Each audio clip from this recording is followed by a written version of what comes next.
Hello, my friends.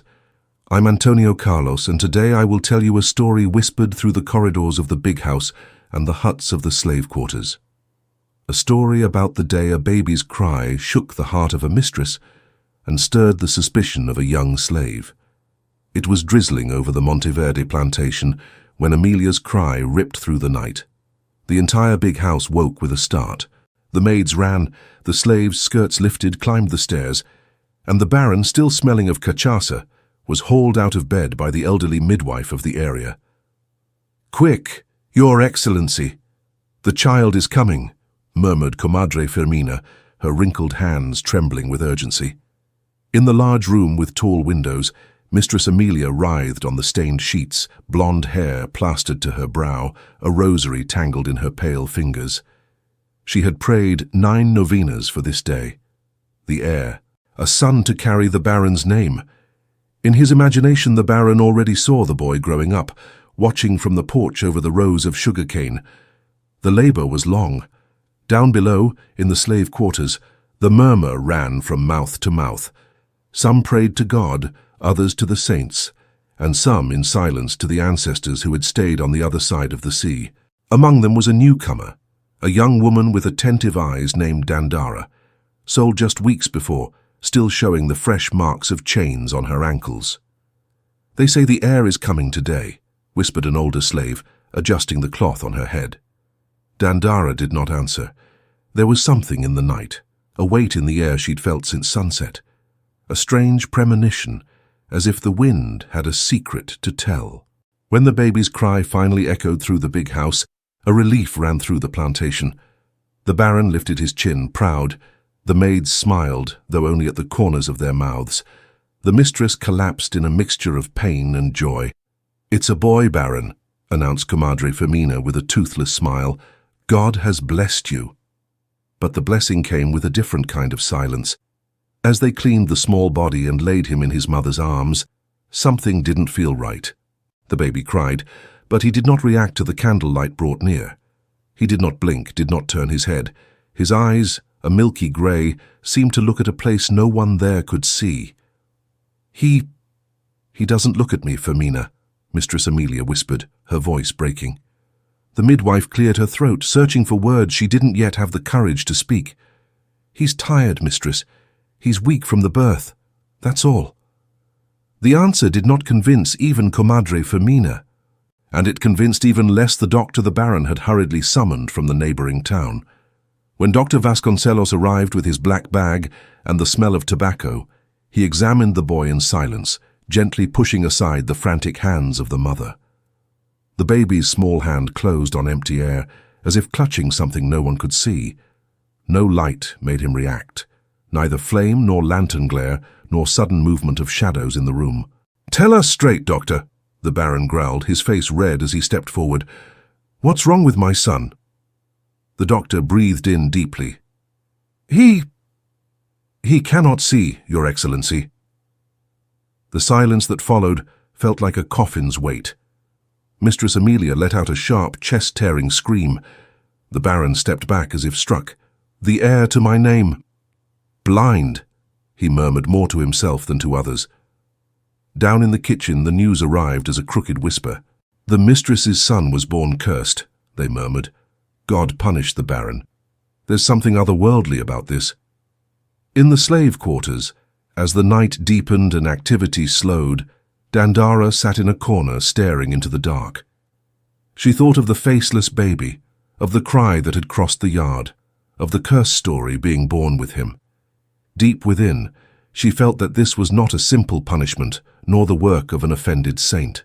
Something in that house was hiding the truth. She did not yet know that one day she would be called to stand right beside that cradle. Days passed and the mood at Monteverde had shifted. Where once there had been laughter on the porch, a suspicious silence now reigned. Mistress Amelia locked herself in her room with the baby, refusing visitors and crying in secret. The Baron, who had once walked the cane fields like a triumphant general, now drank more than he spoke. "This boy cannot be shown like this to everyone," he said, the glass of aguardiente trembling in his hand. "People talk too much." Comadre Firmina, trying to be helpful, suggested hiring a wet nurse. The mistress, weak from childbirth, ate little and slept less. And the baby, baptized Henrique at the Baron's command, cried softly, as if his mother's breast were not enough to sustain his silent struggle. That was when Dandara entered the story.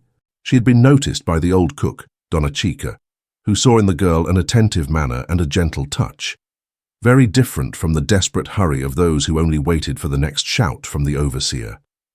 "You don't have a little boy, girl?" Donna Chica asked one night while stirring a pot. "No, ma'am," Dandara replied, lowering her eyes. The word ma'am still left a hard taste, trained by another world. "Well, they say that in the land where you came from, women know how to care for newborns better than white doctors," Chica insisted. "The mistress needs help. The little one doesn't nurse well, and there's something about his eyes." Dandara shivered. She remembered the older women of her people who knew a baby's body as if reading a book. She remembered murmured prayers, herbs crushed in the hand, fingers that knew where to press and how to soothe. But in this world of slave cabins and whipping posts, any knowledge of hers could be called witchcraft. "I only know how to care with tenderness. Nothing more," she answered cautiously. But the word had already climbed the staircase. The next day, a maid from the big house appeared at the slave quarters calling for her. "Dandara, the mistress wants to see you." The other slaves' eyes followed her, some with pity, some with envy, some with fear. Going up to the big house was not always a sign of good. It could mean opportunity, or ruin. Entering the room, Dandara smelled the heavy blend of sweat, milk, and expensive perfume. The window light was almost completely blocked by thick curtains. In the cradle near the bed, little Henrique moved uneasily, making a faint whimper. Mistress Amelia, pale, looked at the girl as if she were the last plank in a stormy sea. "Are you the one called Dandara?" she asked, in a hoarse, tear-choked voice. "Yes, mistress. They say you know how to handle children, that you have good hands." Dandara thought of her mother across the ocean, placing newborns on her lap and singing in a language no one there understood. "I can only keep trying, mistress," she said softly, "if you'll allow me." The mistress made a sign for her to come closer to the cradle. The baby's eyelids were half closed, trembling.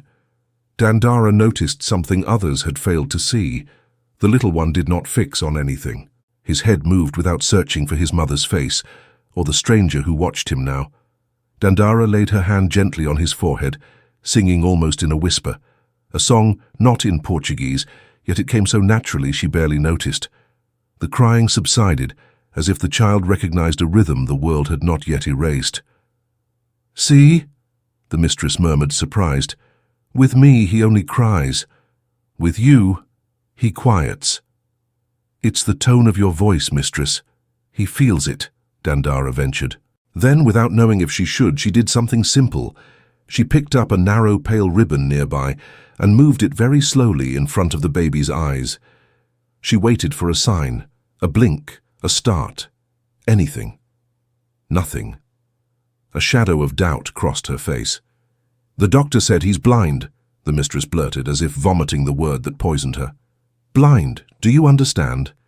My son, my only son, unable to see the world." Dandara hesitated. She would not dare contradict the doctor, but something bothered her. "Sometimes a child takes time to focus the eye," she said carefully. "Where I come from, the elders would say, you have to see how he reacts to touch and sound, not just to light." The mistress narrowed her eyes.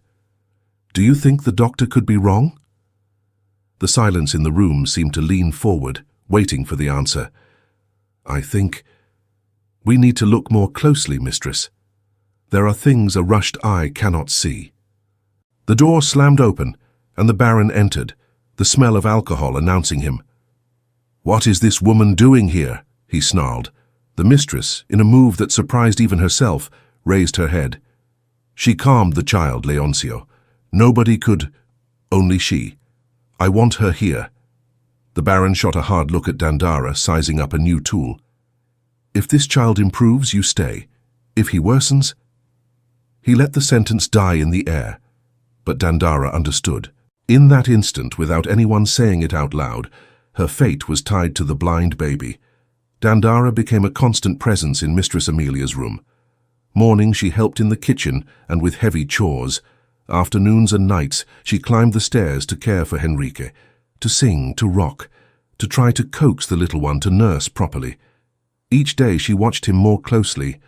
She noticed that certain voices made him stir.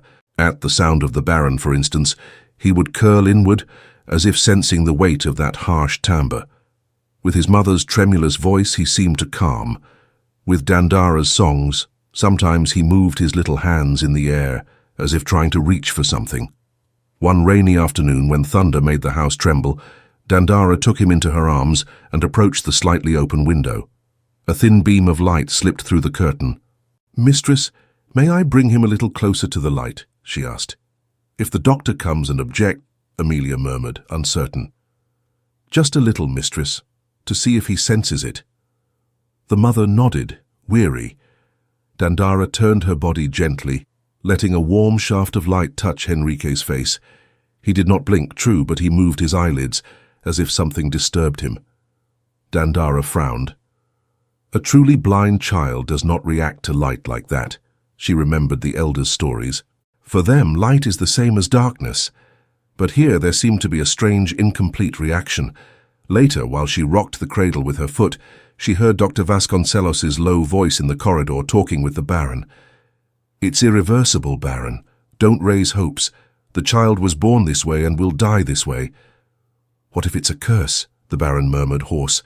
"My wife speaks of broken vows, those church things. Can it be undone?"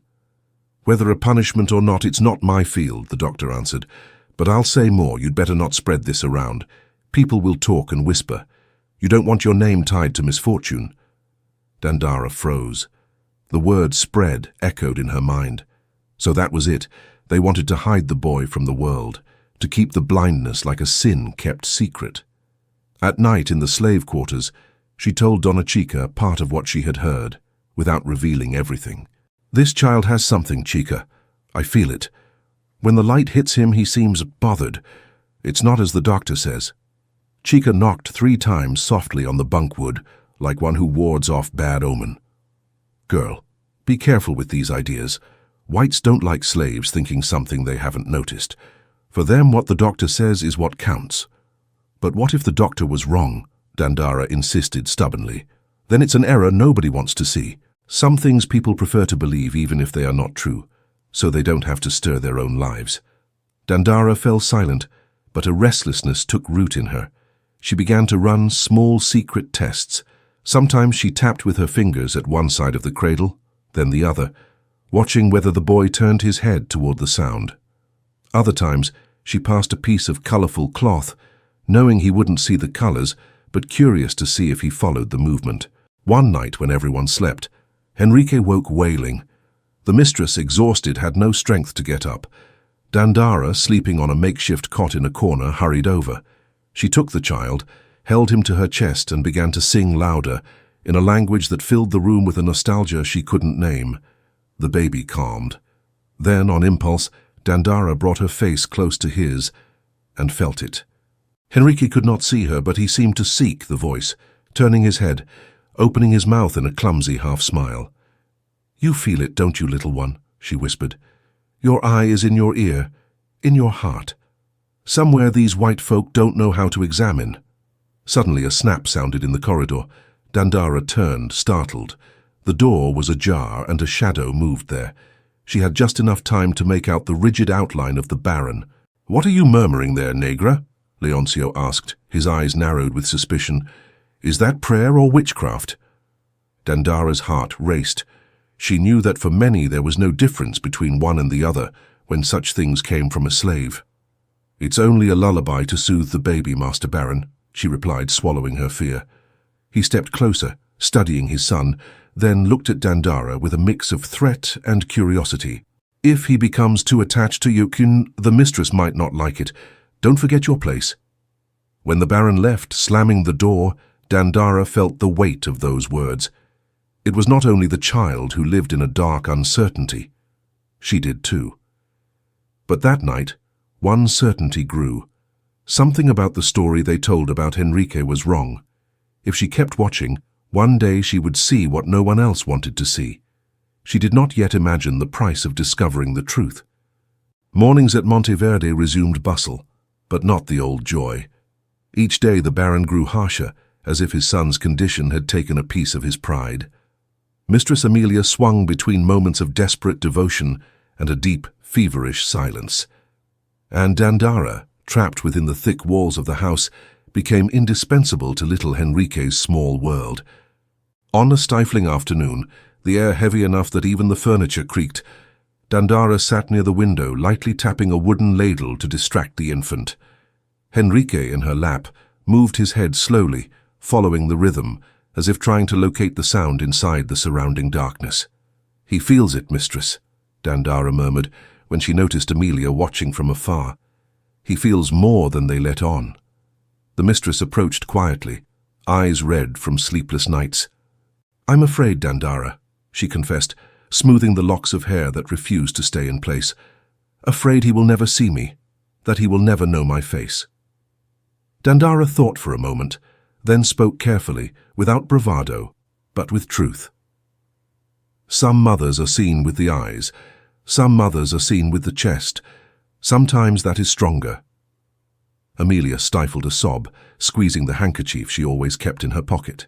Despite the inequality between them, a fragile, hidden bond was forming. Then Dandara noticed something odd in the garden below, a figure standing too still to be coincidence, a fair-skinned man with a low hat and dark clothes watching the window. Dandara blinked, expecting the shadow to move, but it remained, as if waiting for something. "Mistress," Dandara whispered, trying to catch Amelia's attention. But when she looked again, the man had vanished. A chill ran down Dandara's neck, like the wind whispering a secret she could not understand. Later, at sunset, when the plantation sank into dusk, she went to the kitchen for hot water. On her way, she heard voices coming from the Baron's office. The door was ajar. One step brought the words clear to her ears. "I told you, Baron, the child is not normal," a rough older voice said. "Blindness is only part of it. There's more." "And what do you suggest?" the Baron replied, irritated. "Shut this up. Don't let anyone outside know. If this spreads, your position crumbles. And the mistress? She's weak, she can't handle anything. Then you control it." Dandara's fingers grew cold. Those words, said so calmly, revealed what she had feared since she first stepped into that room.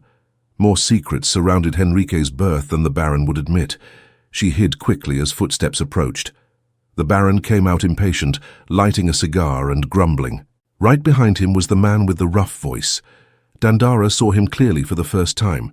The same man from the garden earlier, now with his face exposed, hard, thin, with eyes that were too small for all that curiosity. As they walked away, Dandara ran back to the room, heart pounding.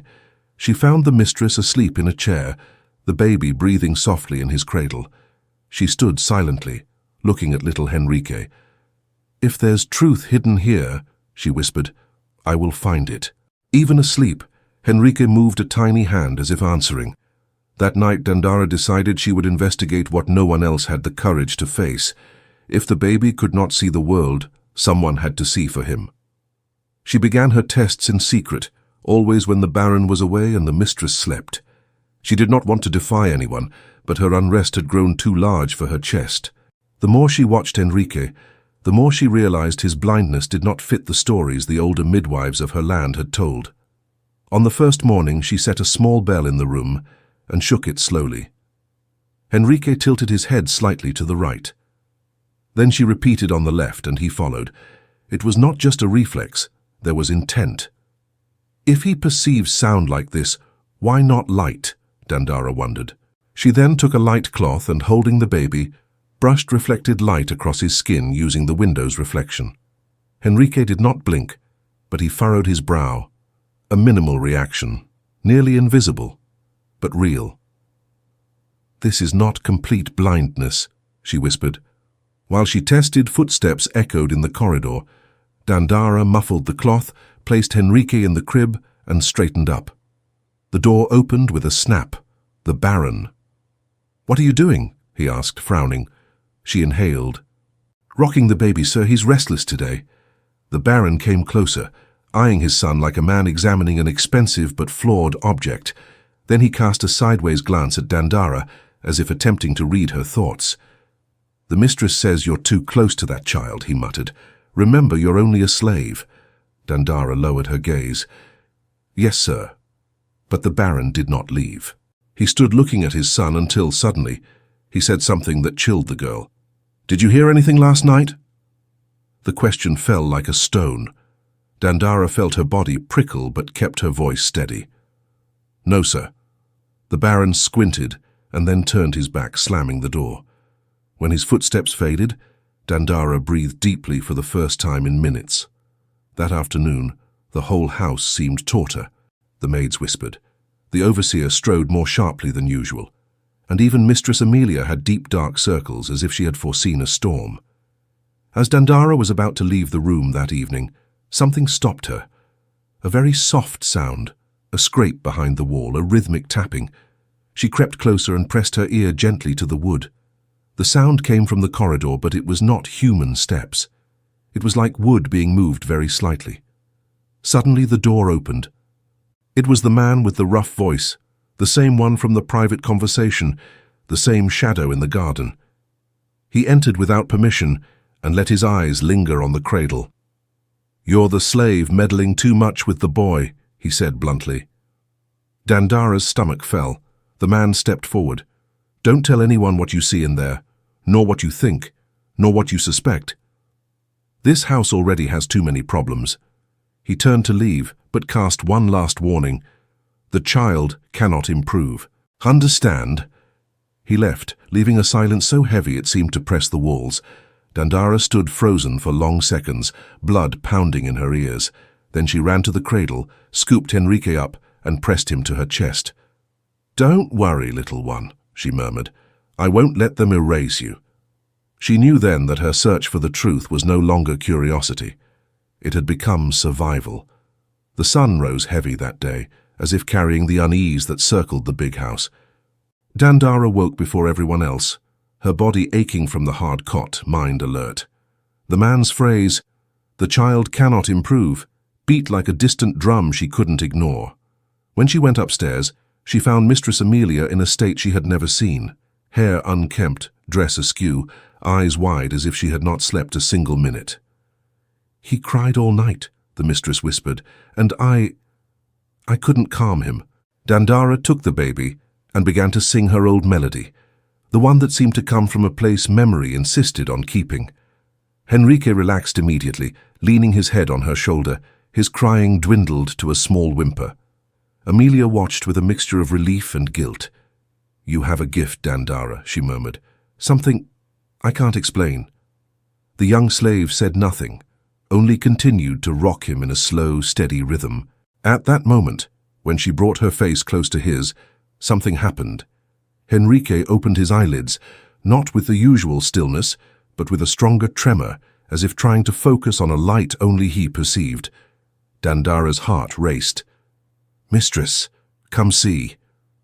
Amelia rose abruptly, stumbling over a rug. Dandara lifted the child a little higher and tilted him so that the filtered window light touched his face. Henrique turned his head, slightly, but clearly. "He felt the light," Dandara whispered, trembling. Amelia put her hands to her mouth. "The doctor said it was impossible. If he feels the light, then he's not blind the way they said." Hope bloomed so quickly on the mistress's face that Dandara feared she would shout. Amelia held the child, tearful, and for the first time since his birth, cradled him firmly, as if something within her had been revived. "I must tell the Baron," she said with new spark in her eyes. But the click of the door made Dandara freeze. It was the Baron. He entered slowly, suspicious, sensing something in the room. What happened? Amelia opened her mouth, but Dandara was quicker. She sensed danger, remembered the stranger's rough voice and his veiled order to keep the child ill. "Nothing, sir, the child just calmed." Amelia looked at her in confusion, half betrayed. Dandara made a slight nod, asking for silence. The Baron, catching the look between them, approached the cradle. Henrique slept quietly, giving no sign of what had happened. "The mistress was distressed," Dandara said. "I came and sang, that's all." The Baron snorted, as if carrying more burdens than he could bear. "I need order in this house," he said, running a hand through his hair irritably. "And no tales of hope. The doctor knows what he's doing. Don't go over him." He left without waiting for a reply. Once the door closed, the mistress turned to Dandara with a mix of relief and fear. "Why wouldn't you let me speak?" she asked. "Because someone doesn't want the child to get better, mistress." Amelia paled. "Who?" "The man who came yesterday, the one with the hard voice. He said, 'It would be better if the child didn't improve. It brings trouble for the Baron.'" The mistress gripped Dandara's arm. He can't be wanting to hurt my son, can he?" "There's a secret in this house, mistress. Something big." The silence thickened, almost solid. In a nearly inaudible whisper, Amelia said, "I will find out who that man is, and why he wants my son in the dark." Dandara looked at the baby, and, in the still coming dawn, knew that something much larger moved behind the walls, that she and the mistress could not go back. The Monteverde big house held many secrets, but none as alive as the whispers that ran its corridors. That week, every half-closed door seemed to hide a forbidden conversation. Dandara moved more attentively, watching everything with eyes trained by caution. The strange man who had ordered silence began to walk the plantation more often, speaking low with the Baron and always suspicious of any presence. One late afternoon, carrying a basin of water down the corridor, Dandara heard his voice again behind the office door. "You know, Baron, there are things that must not come to light. If they find the child has that same symptom—" Dandara froze, heart pounding. "Don't say that out loud," the Baron hissed, tense. "Amelia might hear. Your wife is too fragile to understand the truth, and that slave clings to her. I said it was dangerous to let her be so close." Dandara went cold. "That negra won't trouble us," the Baron growled. "She's only a girl." "Girls see what they shouldn't," the stranger replied. "And this one especially sees more than she should. She sees." The word fell like poison. Dandara retreated before being discovered and descended the stairs with the basin trembling in her hands. In the slave quarters, helping Donna Chica prepare the cornmeal, she told part of what she'd heard, not everything, only enough to understand the danger. The old woman scratched her chin, thoughtful. "That man who appears out of nowhere, he carries the smell of old ruin." Chica looked deep into Dandara's eyes. "Are you sure he spoke of the child? Or was he speaking of something else?" "Of the child, yes, and of me, too." Chica gripped her arm. "Then protect yourself. White's afraid of something do evil." But Dandara could not pull away. She was the only one whose voice the baby recognized, the only one who soothed him, and now the only witness that the blindness may not be complete. That night, after the plantation had quieted, Mistress Amelia entered the room with hurried steps. "I found out who the man is," she said, locking the door. "His name is Dr. Alvaro Bastos. He is not the town's physician, as I thought. He is a specialist in hereditary conditions in the Baron's family." Dandara swallowed. "Disease, mistress? What disease?" Amelia clutched the handkerchief. An eye defect. A blindness that affected other relatives of the Baron. But Alvaro said the risk was low, that it was unlikely in our child. Then why hide it?" The mistress stroked Enrique's forehead. "Because if they discover that the heir was born with the same malady that killed a cousin of the Baron, the family's image collapses, and the Baron lives off his image, more than the plantation itself." Dandara felt the world tilt. "So the mistress thinks they hide it out of shame." Amelia sighed through tears. "Not only shame. Some people believe that disease brings evil, a cursed inheritance, and the Baron fears that more than the truth." Dandara looked at Enrique, sleeping, so tiny and helpless, beneath the greed of men who had never held him. The mistress gripped Dandara's hand with surprising force. "From now on, we will find how far this lie goes," she said, eyes burning with determination, "and we will protect my son, no matter the cost." Dandara nodded. There would be no turning back. At that exact moment, something creaked outside the room. A slow, almost imperceptible step, someone listening at the door. The two held their breath. The noise stopped. Whether it had been the Baron, the stranger, or another curious ear, they did not know. Only that from then on every word could be a trap. The big house had become more dangerous than the darkness that surrounded Henrique. Night fell heavy over the Monteverde plantation, as if the whole sky had decided to watch every step in that house. Dandara climbed the stairs slowly, carrying a small lantern that barely lit the corridor. The wind coming under the doors seemed to bring an old warning, the kind only elders knew how to read. In that heavy silence, even the floor seemed to hold its breath. Mistress Amelia sat beside the cradle. The flickering light revealed deep dark circles, and restless hands twisted around a handkerchief. Henrique slept but restlessly, moving his eyes under closed lids, as if dreaming of shapes no one else could see. "He was like this all day," the mistress murmured without taking her eyes off him. "I don't know if it's fever or fright or something inside that bothers him." Dandara set the lantern down and touched the baby's forehead lightly. His skin was warm, but not burning.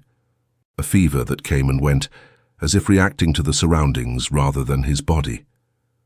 "Mistress, did anyone come while you were out?" Dandara asked, glancing at the door cracks. Amelia hesitated. "When I returned, the room was tidier than usual. Everything in its place, as if someone had touched things but left no sign." A chill ran down Dandara's spine. The memory of Dr. Alvaro's cold, detached voice crawled through her thoughts. "Does the Baron know you are suspicious?" Dandara asked. "No," Amelia answered, "and I don't want him to know. If he learns I'm investigating, he'll say I'm hysterical. Or worse, he'll make that man come more often." Dandara nodded and pulled the curtain aside. The darkness outside seemed to pulse. There was something different tonight, a discreet movement among the garden leaves, a shadow walking too slowly to be accidental. But when she blinked, it vanished like dust. "Mistress, lock the window," Dandara urged. "The air feels strange." The mistress rose without arguing. As she latched the catch, the door creaked. The sound echoed through the room like a distant warning. Henrique let out a small groan. Amelia rushed to the cradle and took him in her arms. The child writhed as if something deeply disturbed him. Dandara moved close, putting her fingers at the baby's nape, feeling for tension, tremor, any sign of what frightened him. "He feels something," she whispered. "It's not disease. It's the environment. It's like someone too near." Amelia widened her eyes. "But it's only the two of us." Dandara did not answer. The silence grew so heavy the walls seemed to buckle. The young slave walked to the door and put her hand on the knob. She listened. She heard it. A faint dragging, a muffled sigh, the rustle of clothing. Someone stood on the other side. "Mistress," Dandara called in a thin voice, "did you lock the door when you came in?" "I did," Amelia replied, more frightened. "Why?" The knob turned slowly as if a hand was testing resistance. Amelia stepped back, clutching the baby. Dandara stepped forward, placing herself between the door and the cradle, heart pounding. The knob stopped, silent. Then a low, almost unreachable whisper slid through the wood. "I know you're hiding things." Dr. Alvaro's voice. Amelia put a hand to her mouth to keep from screaming. Dandara froze, the body vibrating like an overstrained string. "This child's truth does not belong to you," he said from the other side. "It belongs to the family. Powerful families keep their secrets, no matter the cost." Dandara felt breath leave her. The baby began to whimper, as if recognizing the tone. The mistress tried to soothe him, trembling. Then the footsteps retreated. 1, 2, 3. They receded down the corridor. When the silence returned, it was more threatening than before. "Dandara," Amelia whispered through tears. "They want my son. They want to take him from me." The slave inhaled courage she did not know she had. "Mistress, at dawn tomorrow you must let me into the Baron's office. I need to see the papers. I need to find out what they hide." Amelia's eyes widened. "That is far too dangerous." "More dangerous is waiting," Dandara replied. "If they take the baby from you, no one will return him." Amelia hugged the child as if holding her own soul. There in that endless night, two women, separated by color, by fate, and by a whole world of difference, made a silent pact. Protect the baby. Find the truth. Face whatever the walls hid. "Tomorrow," Amelia whispered. "Tomorrow we go into the office." Dandara nodded. For the first time since arriving at the plantation, she felt that the pact had been stitched by fate, but fate often exacts a high price, much higher than anyone expects. The humid pre-dawn rolled in like a thin mist rising from the ground. The big house slept, but Dandara did not. On her makeshift cot she heard every noise of the night, each wooden creak. The curious wind came through the windows, bringing the sugarcane's sweet scent mixed with the fear hanging in the air. Mistress Amelia woke before the rooster crowed. Her eyes were red but determined, as someone who had decided there was no going back. She rose softly and took the lantern. Dandara dressed, tying her simple skirt and headscarf. "Now," the mistress whispered, "before the Baron wakes." They crept downstairs like shadows. Only the ancestors' portraits seemed to watch them, their painted eyes following each move. With each step, Dandara's heart pounded faster, as if the floor itself tried to warn her. The corridor to the office was nearly dark. The mistress set the lantern down and pulled the key hidden behind a picture. A secret only she knew. The lock yielded with a soft creak, and the door opened, releasing the familiar smell of the Baron's tobacco mixed with old paper. The office was large, lined with shelves overflowing with books, maps, and documents. The heavy desk dominated the room, papers scattered almost chaotically. Amelia shut the door behind them and slipped the key into her pocket. "Look for anything about the baby," she whispered, "or about the Baron's family." Dandara approached the desk, running her fingers over open folders and stacked books with care. In a corner she found a thick envelope sealed with cracked wax. She pulled it out slowly, feeling the weight of its contents. Inside were medical reports, prescriptions, and hastily written notes. "Mistress," she called, handing the envelope over. Amelia opened it and spread the papers on the desk. The first document was signed by Dr. Alvaro Bastos. Significant risk of early manifestation, congenital ocular symptoms, undeniable hereditary link. The mistress raised a hand to her mouth. "He knew," she breathed. Since before Henrique was born, he knew the possibility existed. Dandara flipped through more papers and found a torn page from a notebook.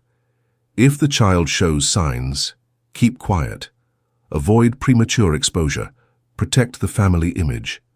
"It's all lies, mistress," Dandara said, feeling anger rise. "They're not hiding disease, they're hiding pride, name, power."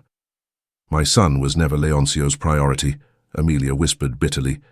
"He wanted a perfect heir, as if a child were an ornament for the parlor." While they spoke, Dandara opened a small, nearly invisible drawer. Inside were more folded papers. One bore the name Henrique written by hand, not as a baptismal entry, but as a clinical record. "Observation: pupils partially reactive to light." Dandara gasped. "Mistress, read this." Amelia's eyes widened. "Partially reactive, then he is not totally blind." Her voice trembled. "That man lied," Dandara said. "The doctor, the Baron, everyone knew. They hid it." The silence thickened. Then Amelia's face abruptly changed to panic as she pulled another sheet. It was a letter written by Dr. Alvaro himself. "If the child's development exceeds expectations, recommend immediate separation from the mother to avoid bonds that could hinder treatment. Arrange transfer to an appropriate institution." Dandara felt the blood run cold. "Transfer? They want to take the child, mistress." Amelia sank into a chair, drained of color. "He wants to take my son," she repeated, breathless, "to lock him away from me. Just like the Baron's cousin, but the one who never returned. The memory of the figure in the garden, the voice behind the door, the silent footsteps, all fit into a terrible picture." "He's here for that, mistress," Dandara concluded. "Not to care for him, but to take him." Amelia clutched the paper as if to tear it, but Dandara held her hand. "You must be strong. Now we have proof. Proof they lied, that they want the boy away." The door creaked. The two froze, The sound came from the corridor. Dandara snuffed the lantern quickly and pulled the mistress behind a bookcase. Darkness swallowed everything except the dull pounding of their hearts. A step, another. The shadow in the doorway showed someone large, standing and listening. Dandara held the mistress tight. Amelia pressed the handkerchief to her mouth to keep from sobbing. The shadow waited long, long seconds, then moved away. But it did not leave. It simply stepped back a few paces as one who watches. Dandara heard the breathing and understood. They were surrounded. Amelia leaned in and whispered, trembling, "They know we're here." Dandara gripped her hand without turning her eyes from the door. Then there is no turning back. Her breath echoed in the dark. Mistress Amelia trembled beside her, clutching the papers that exposed the doctor and the Baron's plan. Outside the corridor, Shadow did not move. It was there to watch, to intimidate, to keep any truth from crossing the door. Dandara thought fast. They could not stay waiting. A faint creak on the upper floor indicated the Baron awake, perhaps called by the guard, perhaps sensing the secret he had guarded so tightly slipping away. "Mistress," Dandara whispered, voice steady despite the fear. "When I say run, run after me. Don't look back." Amelia squeezed her hand. "And Henrique? The mistress will take him later. First, we must get out unseen." Amelia hesitated, but understood. If they were caught in the office with the papers, there would be no excuse, no mercy. Dandara edged to the door. She pressed her ear to the crack. The guard breathed heavy. At once she yanked the bolt with the tips of her fingers and pushed the door just enough to slam it into the wall, with force. The sound rolled down the corridor like thunder. The guard startled. Dandara seized the moment to pull Amelia by the arm and sprint the other way. The guard's footsteps followed, quick and confused. The mistress stumbled, but Dandara steadied her, guiding her down the narrow corridor to the sewing room. A small, seldom-used space with a narrow window. "Get in here!" Dandara hissed, pushing Amelia inside and closing the door. The mistress leaned against the wall, breathless. Dandara ran to the window and pushed aside the curtain. The night was dark, but the tree branches cast dense shadows enough to hide two fleeing women. "We'll have to go out the window," Dandara said. Amelia's eyes widened. "Dandara, it's too high." "Do you trust me?" The mistress took a breath and nodded. Dandara opened the window slowly, feeling the cool pre-dawn air brush her face. Shouts came from outside, the guard calling orders, other men responding impatiently. Voices rose. "They're downstairs. Search every room." "They can't have gone far." Dandara swallowed fear and tied the curtain's hem into a makeshift rope. She looked at the mistress. "First me, then you." Then she jumped. The fall hurt but was brief. She hit the earth hard but sprang up. She signaled to Amelia, who gripped the improvised rope and let herself down, legs trembling, falling into Dandara's arms, nearly collapsing with nerves. "What about the baby?" Amelia whispered. "How will I get him?" Dandara steadied her by the shoulders. "You get him. I'll draw them away." "Dandara, no, they'll hurt you. They've tried since the day I arrived. I know how to lose a tail. Go around the side through the back of the lady's bedroom. The baby is in the cradle. Take him and run to the old corral. I'll meet you there." Amelia hesitated only a second, then nodded, clutching the documents to her chest. "God protect you." Dandara offered a brief smile. "And the child," she said. "Go." The mistress ran along the side of the house and disappeared into the shadows. Dandara slipped toward the kitchen back door. Inside, the servants either slept or spoke softly, unaware of the chaos upstairs. She made noise on purpose, overturned pots, slammed a door, let a kettle roll across the floor. The guard shouted, "She's in the kitchen!" Dandara bolted into the yard, legs burning. The guard gave chase with two men. The young slave ran among banana trees, dodging branches and making quick turns to draw the pursuers away from the house. Moonlight through the leaves made wavy paths that seemed to open just for her. When she was far enough, she hid behind a log while the men sped past, cursing and kicking at the undergrowth, convinced she had gone on. Dandara then slipped back along a shortcut only the slaves knew, and reached the old corral with her chest burning. There the mistress was waiting with Henrique in her arms, tears not of fear, but relief. "He was sleeping," Amelia said, hardly able to stop trembling. As if none of this was happening. Dandara smiled, tired but steady. She laid a hand on the mistress's shoulder. "He's safe for now."